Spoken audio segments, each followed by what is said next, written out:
అందరికి నమస్తే. జీవన్ రెడ్డి గారు కేసీఆర్ సార్ని కలిసిర్రు, అయిపోయింది, అదంతా మీరు చూసిండ్రు. బట్ లోపల ఏం మాట్లాడుకున్నారు వీళ్ళు నాకు కూడా తెలియదు. నేను జీవన్ రెడ్డి సార్ ఫోన్లో మాట్లాడదాం అనుకుంటున్నా, ఫోన్ చేద్దాం. ఎందుకంటే ఆ, సరే రాజకీయ నాయకులు కలిసినట్టుగా నాకు కనబడలేదు. ఏదో ఈయనో పార్టీ రాజకీయ నాయకుడు, ఆయన ఒక పార్టీ నుంచి వస్తున్నాడు అనిపించలే. ఏదో ఇద్దరు పెద్ద మనుషులు, తెలంగాణ పెద్ద మనుషులు, తర్వాత తెలంగాణ రాజకీయాల్లో పెద్ద మనుషులు, తర్వాత ఇద్దరు రైతు బిడ్డలు కలిసినట్టుగా అనిపించింది నాకు. కేసీఆర్ రిసీవింగ్ కానీ, జీవన్ రెడ్డి గారి పలకరింపు కానీ, ఇదంతా కొంత ఆ, రాజకీయాలలో ఇదొక డిఫరెంట్ వర్షన్ లాగా కనిపించింది. మాట్లాడదాం జీవన్ రెడ్డి సార్ ఫోన్ చేసి, అసలు ఏం మాట్లాడుతున్నారు వాళ్ళు, ఫామ్ హౌస్లో ఆయనకి ఏం కనిపించింది, ఇట్లా చాలా చాలా విషయాల మీద మాట్లాడదాం. ముందు సబ్స్క్రైబ్ చేయండి, షేర్ కూడా చేయండి. సార్ ఏంది సార్, కేసీఆర్ గారిని కలిసిర్రు, మీ పాత ఫ్రెండ్, ఓల్డ్ ఫ్రెండ్, ఎన్ని సంవత్సరాల తర్వాత కలిసింది సార్? అంటే ఇప్పుడు 2014 వారు ముఖ్యమంత్రి అయిన తర్వాత వివిధ సందర్భాలలో ఏదైతుందో ప్రజా వేదికల మీద కలుసుకోవడం జరిగింది. వాస్తవంగా అప్పుడు ఏదైతుందో నేను శాసనసభ్యుడిగా ఉండటము, నియోజకవర్గాల అభివృద్ధికి సంబంధించి ఏదైతుందో కలవడమే గాని, శాసనసభ వేదిక ద్వారా పలు సమస్యల చర్చ గాని, తర్వాత శాసన మండలికి ఎంపికైన తర్వాత కూడా ఏదైతున్నదో అది ప్రజా వేదికల మీద చట్టసభల్లో ఏదైతుందో కలుసుకొని పలు అభివృద్ధి అంశాలపై చర్చించేటువంటి అవకాశం వచ్చింది. బిఫోర్ దట్ 2004 సాధారణ ఎన్నికల్లో 2004 సాధారణ ఎన్నికల్లో వారు ఏదైతుందో పార్లమెంట్ ఎన్నికల్లో కరీంనగర్ అభ్యర్థి. అవును, అప్పుడు నేను జగిత్యాల శాసనసభ అభ్యర్థిగా నేను ఇవ్వడం జరిగింది. అప్పుడు నేను పర్సనల్ గా వారిని కోరడంతో నా నామినేషన్ సందర్భంగా ఏదైతుందో ఈ joined for my nomination papers filing అంటే as address a big gathering. Later I too joined for his nomination programs. తర్వాత 2006-2008 ఏదైతుందో మళ్ళీ కాంగ్రెస్ బీఆర్ఎస్ మధ్య విభేదాలు పొడదూపడము, మేమే ఇద్దరం ప్రత్యర్థులయ్యేటువంటి ఒక పరిస్థితి వచ్చింది 2006-2008లో. 2009లో ఏదైతుందో నేను ఆశయ ఫలితం పొందలేకపోవటము, 14లో తెలంగాణ రాష్ట్రం ఏర్పాటు కాబట్టిన తర్వాత వారు తొలి తెలంగాణ రాష్ట్ర ముఖ్యమంత్రి బాధ్యత పెట్టడము, నాకు నేను ఏదైతుందో చట్టసభకు ఒక పర్యాయం, శాసనసభకు ఇంకో పర్యాయం, శాసనమండలికి ఎంపిక ఏదైతుందో ప్రతిపక్షంలో ఉన్నప్పటికీ ఏదైతుందో ప్రజా సమస్యల పట్ల, రాష్ట్ర అభివృద్ధి పట్ల వివిధ అంశాలపై ఏదైతుందో వాటితో కలిసి చర్చల్లో పాల్గొనేటువంటి అవకాశం అయితే పొందిన. ఒకసారి కౌన్సిల్లో కూడా కలిసినట్టున్నారు సార్ కేసీఆర్ గారిని. కౌన్సిల్ ఏదైతుందో వారు అప్పుడు as chief minister governor prepare చేయడానికి ఏదైతుందో శాసన మండలి కూడా ఇచ్చిండ్రు. స్పీకర్ ఎన్నిక సందర్భంగా కూడా ఏదైతే శాసన మండలికి వచ్చిండ్రు వివిధ సందర్భాలలో. ఇప్పుడు ఒకటి ఆయన దగ్గర అదేంటి గొప్పదనం అంటే డెవలప్మెంట్ అంశానికి వచ్చినప్పుడు నీనా అనేది ఉండకపోతుండేనే, పాలకపక్షం ప్రతిపక్షం అనేది లేకుంటే ఏదైతే ఉందో అభివృద్ధి అంశాల పట్ల ఏదైతే ఉందో పరిస్థితులకు అనుగుణంగా స్పందిస్తుండే. నేను 2014లో ఎమ్మెల్యే ఎంపిక అయినప్పుడు ఏదైతే ఉందో వారు ముఖ్యమంత్రిగా మొట్టమొదటిసారి కరీంనగర్ జిల్లా పర్యటనకు వచ్చినప్పుడు జగిత్యాల నియోజకవర్గం సంబంధించి ఒకటి గోదావరి వంతెన నేను ప్రతిపాదన వారి దృష్టి తీసుకెళ్ళిందో ఆయన వారి మొదటి ప్రభుత్వం మంజూరు ఇచ్చింది నా విజ్ఞప్తి మేరకు, నా ప్రతిపాదన మేరకు. అప్పుడు 70 కోట్లతో ఏదైతుందో బోర్లపల్లి నదిపై వంతెన మంజూరు చేసిందే. వీళ్ళ గిరిజన సంక్షేమం సంబంధించి ఏదైతుందో 6-10% వీళ్ళు పెంచడం జరిగింది. అది వాళ్ళ అమలుకు వచ్చింది అని చెప్పారంటే ఇది కేసీఆర్ గారి యొక్క నిర్ణయం మేరకే జరిగింది. గ్రామ పంచాయతీలు కావడమే కానివ్వండి, సంఘాలని గ్రామ పంచాయతీలు కానివ్వండి, గిరిజన సంక్షేమంలో ఏదైతుందో అక్కడ కేవలము ఇక్కడ రైతు సంక్షేమమే కాకుండా రైతు సంక్షేమంతో పాటుగా ప్రత్యేకించి బలహీన వర్గాలు, దళితులు, గిరిజన సంక్షేమం పట్ల ఆనాడు ప్రత్యేకమైన దృష్టి వారు కేంద్రీకరించేట్టు అన్నిట్లో ఏదైతుందో నేను ప్రతిపక్ష పార్టీ సభ్యుడిగా ఉండి కూడా సలహాలు, సూచనలను వారు స్వీకరిస్తుండే. అదే ఆయన గొప్పతనం.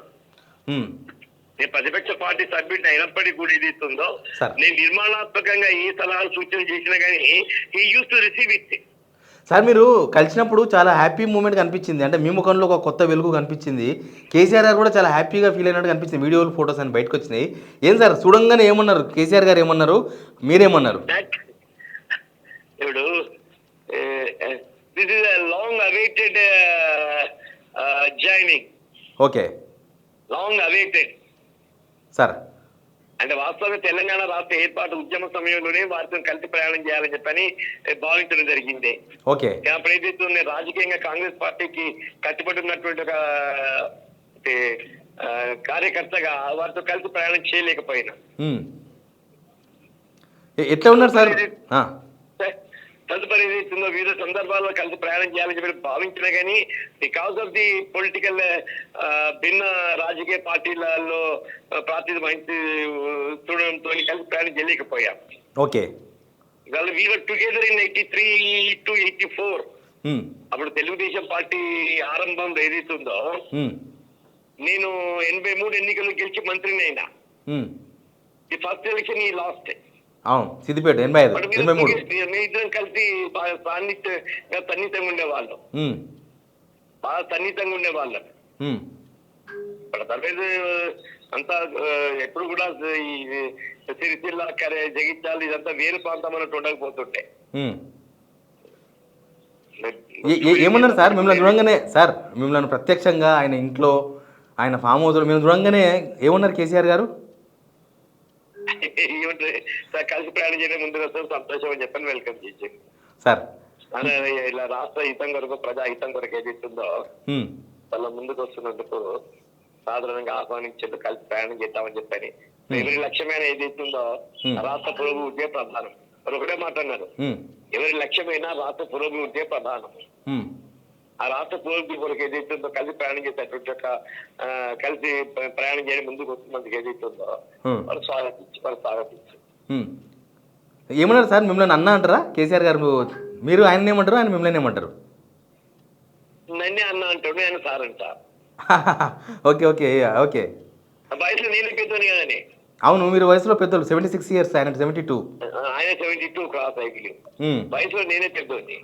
అన్న అంటారు ఆయన? నన్నే అన్న సంబోధించే సందర్భాలు ఉన్నాయి. వారు ముఖ్యమంత్రిగా పనిచేసింది కాబట్టి ఏదైతుందో naturally I respect his position కాబట్టి సార్ అని చెప్పంట. సార్ మీరు ఒక స్టేట్మెంట్ వచ్చింది సార్ మీ దగ్గర నుంచి, ఆ దేవుడే పంపించండి మీతో కలిసి పనిచేయమని. ఏం సార్ ఇప్పుడు ఏదైతుందో నేను కాంగ్రెస్ పార్టీ 4 దశాబ్దాల అనుబంధం కలిగి ఉన్నట్టు ఒక పార్టీ వీడే పరిస్థితి ఏర్పడటము ఇది ఊహించింది కాదు. ఇది ఊహించింది కాదు. ఇవాళ ఏదైతుందో నేను ఇవాళ కాంగ్రెస్ పార్టీని వీడి వల్ల మరి మీతో కలిసి ప్రయాణం చేసే అవకాశం రాష్ట్ర పురోభివృద్ధి కొరకు భగవత్ సంకల్పం. కర్మ సిద్ధాంతాన్ని నమ్ముతా నేను కర్మ సిద్ధాంతాన్ని నమ్ముతా నేను.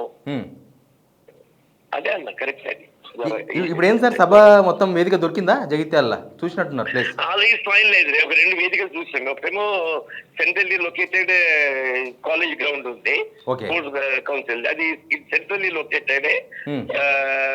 ఈ మొత్తము టౌన్ అంతా జామ్ అయిపోతుంది.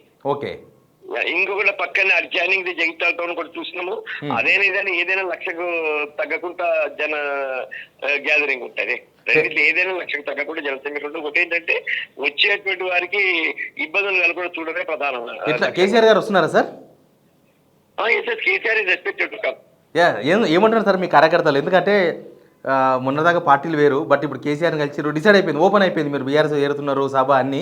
ఏమంటారు మీ కార్యకర్త? నేను కేటీఆర్ గారు రావడంతో ఓపెన్ అయిపోయింది. మన కేటీఆర్ గారు ఎప్పుడైతే బీఆర్ఎస్ కలవడానికి అంటే వారు పర్సనల్ గా రావటం అనేది it's a big thing. Personal గా వచ్చి పార్టీలో కలిసి ప్రయాణం చేయడానికి వారు ఆహ్వానించడం అనేది గొప్ప విషయం. సార్ ఫైనల్ క్వశ్చన్, మీరు ఫస్ట్ టైం ఫామ్ హౌస్ పోయింటారు, ఏముంది సార్ ఫామ్ హౌస్ లో? అందరు ఫామ్ హౌస్ చాలా విమర్శలు చేసుకుంటారు. ఇప్పుడు వీళ్ళు ఈ పెద్ద పెద్దోళ్ళకు ఫామ్ హౌస్ ఉన్నాయి కదా, దాని తిరిగి అవి చూడలేదు ఎక్కడ. ఇదేం లేదు. ఈ ఫామ్ హౌస్ అంటే real farm house. Agriculture farm house అంటే అందరు లగ్జరీ కొరకు కట్టుకుంటారు, హాలిడే కొరకు కట్టుకుంటారు. ఇది అట్లా లేదు. ఇది రైతు క్షేత్రం లెక్క ఉన్నది. ఓకే, ఒక రైతు ఇంటికి పోయినట్టు అనిపించిందా? అనిపించింది. Farm houses which we're finding in Gandipet అనేది అదర్ లొకాలిటీ ఏదైతే ఉందో అందరూ ఏదైతే ఏర్పాటు చేసుకుంటుండో అవన్నీ వాళ్ళు లగ్జరీస్ పర్పస్ కొరకు ఏర్పాటు చేసుకుంటారు. వాళ్ళ హాలిడే ఎంజాయ్మెంట్ కొరకు ఏర్పాటు చేసుకుంటారు. కానీ ఇది చూస్తే నిండు పచ్చడి పొలాలతోని, ఇది నిండు పచ్చడి పొలాలతో ఏదైతే ఉందో ఆ నిజమైన వ్యవసాయ క్షేత్రం అది. ఓకే, నిజమైన వ్యవసాయ క్షేత్రం అది. ఫామ్ హౌస్ అని అంటే వ్యవసాయ క్షేత్రం. ఫామ్ ఇది వ్యవసాయం, మీకు ఒక అంటే వ్యవసాయ క్షేత్రం. చెలక దగ్గరికి వెళ్ళినట్టు అనిపించింది అంతేనా? ఇది ఎగ్జాక్ట్లీ వ్యవసాయ క్షేత్రమే. ఓకే, మనోళ్ళందరూ పెట్టుబడిదారులు కలిగి ఉండే ఫామ్ హౌస్లు ఉన్నాయి కదా. అవును, మన పెట్టుబడిదారులు కలిగి ఉండే ఫామ్ హౌస్లకు దీనికి అనేది కొంత పోలిక లేదని. ఇది ఒక రైతు తాను స్వయంగా తన పంట పొలాలలో ఏ విధంగానైతే నివాసితం ఏర్పరచుకుంటాడో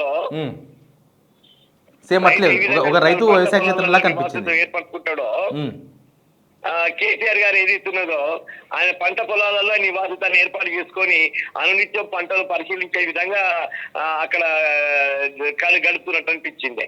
okay sir, thank you very much sir, me valuable time ఇచ్చినందుకు థ్యాంక్ యూ. చూసిరు కదా, చాలా కూల్ పాలిటిక్స్ కదా. అంటే ఎవరైనా ఒక పార్టీ మారుతుంటే విమర్శలు చేసే వాళ్ళు చాలామంది ఉంటారు, పార్టీ మారే వాళ్ళ మీద, లేకపోతే ఇట్లాంటివి ఏం లేవు. జీవన్ రెడ్డి గారి మీద క్లీన్ చిట్ భయపడుతున్నారు మాట్లాడడానికి. ఈయన మీద మాట్లాడితే వ్యతిరేకత వస్తుందని చెప్పి కాంగ్రెస్ వాళ్ళే భయపడుతున్నారు కదా. బట్ ఎనీవే అంత క్లియర్. 20 తారీఖు నాడు జాయిన్ అవుతున్నారు కేసీఆర్ సమక్షంలో 1,00,000 మందితో బహిరంగ సభ. ప్లస్ నిన్న జరిగిన ముచ్చటంతా మీరు విన్నారు కదా. కింద కామెంట్ బాక్స్లో మీ అభిప్రాయం కూడా చెప్పండి. Please subscribe.